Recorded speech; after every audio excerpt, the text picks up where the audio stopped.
After years stuck in development hell, the new adaptation of The Crow has finally dropped in theaters. So let's talk about it.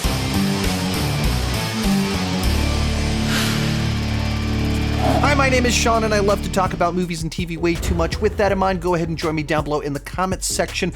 Let me know, what did you think about The Crow new adaptation? People on the internet have made it clear this is not a remake, because that implies that it's a remake of the 1994 film. It is not. It is a new adaptation of The Crow graphic novel and comics. So what did you think about it, and what are your thoughts on the original 1994 Crow? If you want to know my thoughts on the original 1994 Crow, I posted them yesterday on my second channel, Sean Chandler Plus. If you don't know, I have a second channel where most of it is me clipping out segments from my live streams and collaborations, but sometimes I do kind of do extended reviews of older films over there, and yesterday I talked about The Crow. With that said, let's get started with the review. And when it comes to this film, people started crapping on it long before we knew anything about it, based simply on the fact that they were doing a new adaptation of the Eric Draven story. Eric Draven is the version of The Crow that Brandon Lee played in the 1994 film. Now, that film has absolutely become a cult classic. It is beloved by many people, and a big part of that is that people love Brandon Lee in that role, and of course, he died on the set making that movie. And anytime that happens, there's something where kind of an aura is created around that performance, and there's kind of almost becomes like this mythological status, because that film is now his legacy. That role is his legacy, and he did a great job in it. It is connected with people now for 30 years and stood the test of time. So when they said, we're going to do a new movie and it's going to be Eric Draven, that sits very poorly with a lot of people, because it feels like, why on earth are we messing with the legacy that is Brandon Lee's legacy? Why are we doing that? Why not just tell a story about a different character? And I sympathize with all of that. I can't say that I'm on that page. I was kind of much more going into this open-minded than a lot of people. I've always enjoyed the original, but it's never been a movie that I absolutely loved. I totally respect it for what it is and how distinct it is and how it's connected with people. But it's not one that is one of my personal favorites, though. And so I didn't have some of those connections that other people had. The first images came out, the trailer came out, and it didn't impress most of the built-in fan base for The Crow. And as we approached release, it became clear that they weren't screening the movie for critics, which is basically the biggest sign that possible that the studio isn't confident in the film. And in fact, the review embargo did not lift until after the movie released. So reviews could not be shared, social media or anything, until after the movie had been released. Once again, kind of the ultimate sign that a studio does not have faith in a project. And I got out of the theater yesterday, checked the Rotten Tomatoes score. It debuted at 6%. And by now it's worked its way all the way up to a mighty 19%. So the reviews have not been kind to this film. Many people absolutely hated it. I thought it was a serviceable enough, totally lifeless, bland, supernatural revenge film. I don't think it's a total mess. It's not even interesting enough really to crap on. It's just kind of there. And there's a few things in it where I think if they'd leaned into them, the movie probably would have popped more and had its own distinct vibe. I'll talk about that a little bit later. But they made a movie that kind of takes itself too seriously. So like returning back to that initial question of should they have gone with a different character, or was it okay that they went with Eric Draven? Now, having seen the movie, I think it's even stranger that they went with Eric Draven, because this version of the story goes to great lengths to reimagine virtually every single thing about The Crow and how it's telling this story. So the starting point of the original was you start with they're dead, And then the next scene is he's revived as the Crow. This movie spends 40 minutes building out the love story. I mean, it's almost halfway through the movie before they're even killed, and even later until he becomes the Crow. And so they radically shift it. His backstory is different. The amount of information we have about him is different. The aesthetic is different. The timeline, the original takes place really just on one night, this one day. And this one takes place over an extended amount of time. It expands on the lore about the villain and all the other supernatural things kind of going on. The style of the action, the soundtrack, the score, the way that it artistically, everything about it is different. Eric Draven's personality is totally different. His backstory is totally different. But the one thing they didn't change is the one thing that would offend people. The one thing that would make the fans go, why don't you make it someone else? If it's Eric Draven, that's Brandon Lee. He did it. He gets that. Leave that one alone. The one thing that people would get mad about, that's what they kept. Yeah, his name is Eric Draven. I mean, he's a totally different person, different career path, different job, different everything, but he's still Eric Draven. Why? Why did you do that? And when you get into the movie, like I said, they tried to find as many ways as possible to do their own thing. So, at its core, it's about these two people are unjustly killed, and so he's brought back to make things right. And, the original one so distinctly starts with they're already dead. That's the starting point, and it stands out. And so you want to make your movie different. So let's really show that relationship. And I can respect that. That is different. It's like, okay, yeah, let's build out the relationship. But then it adds to that, let's also really lean into how damaged and broken they are.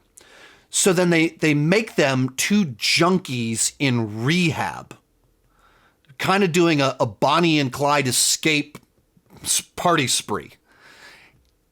And so if you're trying to make them more relatable and help you buy into their love story and romance, but they chose two people that are just so damaged and unhealthy that you don't see their love story and go, oh, love story. You just see two broken people that have a fling for a little bit. They chose one of the few things you could do spending that much time on their love story to still not really make it feel all that much like a love story, because of who these characters are and the place where they meet and the way that their fling takes place. You can't fully buy into it. And then the movie wants to add kind of layers to the mythology and the plot. It's a much heavier plot to it, where in the original, it's just kind of just totally senseless murder. The killers don't even think anything of it. They just kind of go on with their lives. And when Draven comes back, it's like, who's this guy? What's kind of going on here? And they're just really bad, awful people just doing their own thing. Here, it's this very involved plot line about this villain and this maybe secret society of people tied to this villain that has made a deal with the devil or something.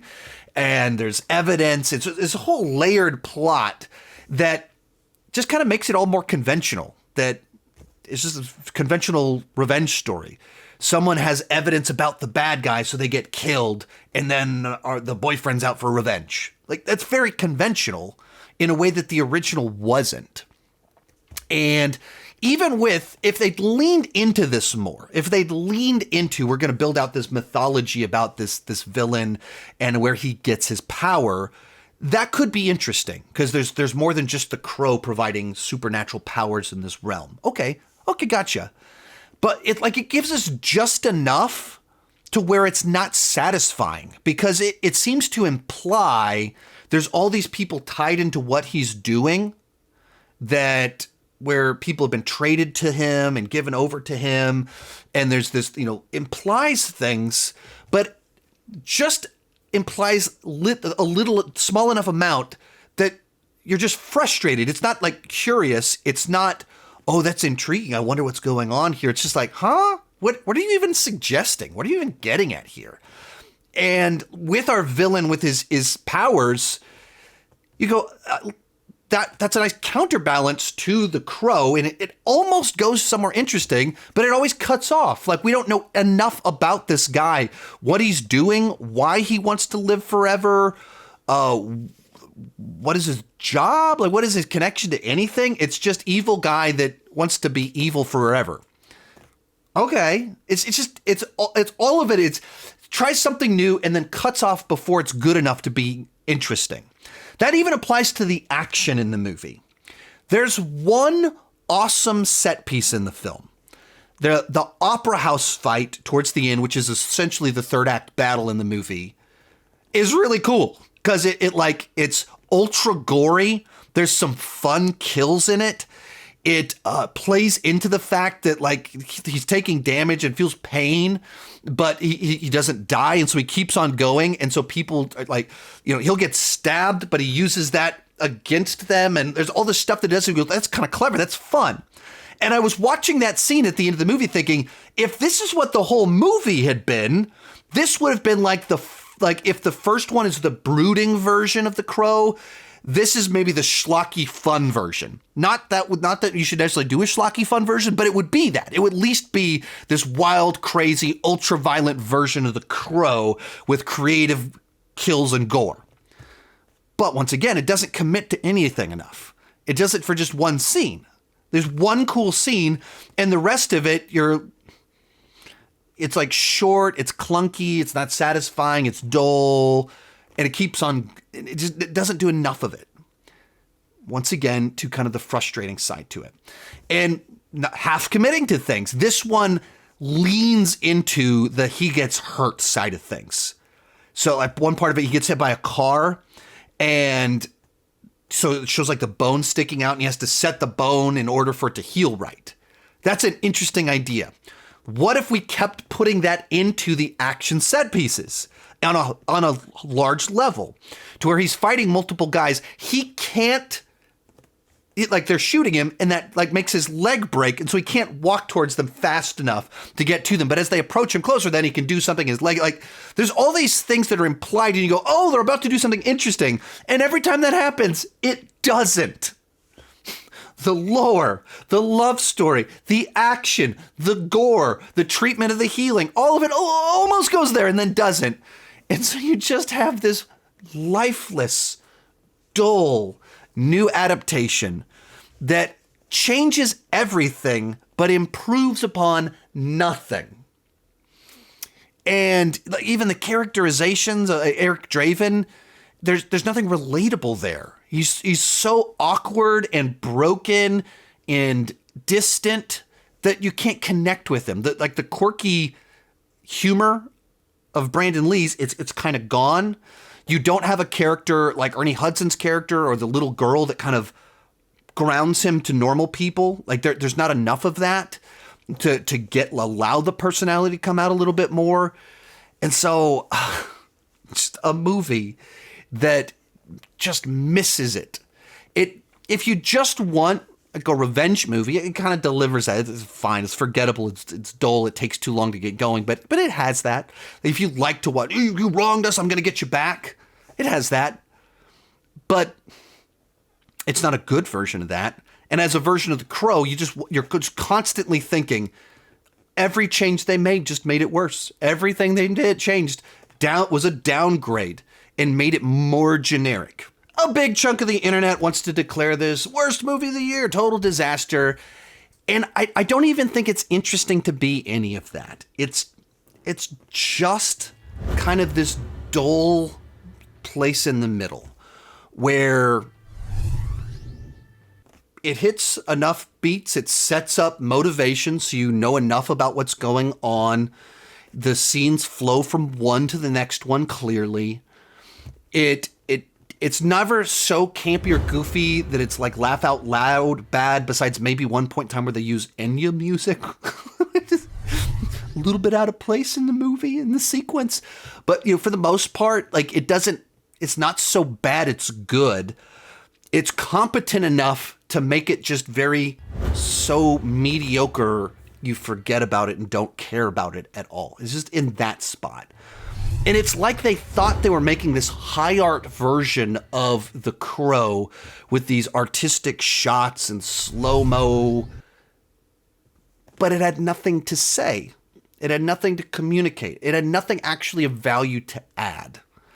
So you just get another readaptation that it feels like it just sucks anything interesting out of it, and it never commits to any of its new ideas enough for them to actually be interesting or add anything of value. Overall, it's a C on the entertainment scale of 5 out of 10, and you can skip this one. Just go and watch or rewatch the original 1994 Crow. You can check out my review for it right over there too. Hey, thanks so much for watching. Keep talking movies and TV too much. Bye-bye.